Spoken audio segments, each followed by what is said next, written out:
السلام علیکم دوستو، میں ہوں شاہد وسیم اور آپ دیکھ رہے ہیں میرا یوٹیوب چینل خوشیار برڈ زون۔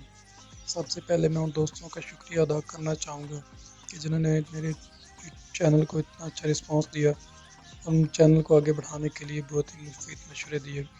تو چلیے دوستو شروع کرتے ہیں آج کا ٹاپک۔ آج میں آپ لوگوں کو بجری طوطوں کی بریڈنگ کے بارے میں بہت اہم معلومات فراہم کروں گا۔ جیسے ہی بریڈنگ کا موسم شروع ہو، آپ اپنے بجری جوڑوں کو ایسی ادویات دیں جس سے آنے والے انڈوں میں انفرٹیلٹی کا مسئلہ نہ ہو۔ خوراک کی مقدار بڑھا دیجیے، یعنی اگر آپ 15 جوڑوں کو روزانہ 1 کلو خوراک دیتے ہیں تو بریڈ کے وقت اس میں آدھا کلو خوراک کا اضافہ کر دیں، کیونکہ بریڈ کے وقت نر اور مادہ دونوں کو بھوک لگتی ہے۔ جب نر مادہ سے میٹنگ کرتا ہے تو اس وقت مادہ اپنے لیے ڈبے یا مٹکی کا انتخاب کرتی ہے اور بار بار ڈبے یا مٹکی میں آتی جاتی ہے۔ جب مادہ بریڈ کے لیے تیار ہو جائے گی تو اس ایک ڈبے کو منتخب کر لے گی۔ اس ڈبے یا مٹکی میں تھوڑا سا لکڑی کا بورا آپ ڈال دیجیے اپنی طرف سے۔ جب وہ اپنی مٹکی سے باہر پھینکنے لگے گی بورے کو، تو یہ نشانی ہے کہ وہ انڈے دینے کے لیے تیار ہے۔ عام طور پر میٹنگ کے 10 دن بعد مادہ بجری اپنے انڈا دیتی ہے۔ مادہ بجری پہلا انڈا دیتی ہے تو اس کے دوسرے دن بعد ہی عموماً انڈا کا دے دیتی ہے۔ کچھ مادہ بجری پہلے انڈا دینے کے بعد ہی اس پر بیٹھنا شروع کر دیتی ہیں۔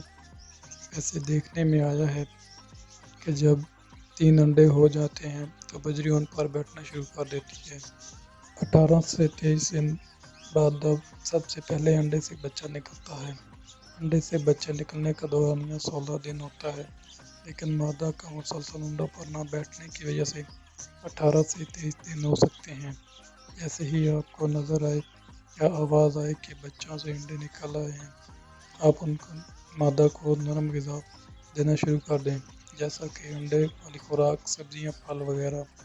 بچوں کی صحت کے لیے بہت سے وٹامن ملتے ہیں، اگر ہو سکے تو ان کا استعمال کریں، اس سے بچے زیادہ صحت مند ہوں گے۔ بچے نکلنے کے بعد کچھ مادہ بجری بہت جارحانہ ہو جاتی ہیں۔ اگر کالونی میں ہیں تو دھیان رکھیں کہ کوئی اور مادہ بجری ان کو تنگ نہ کرے، ورنہ ہو سکتا ہے کہ لڑائی اور غصے میں اپنے بچوں کو مار دیں۔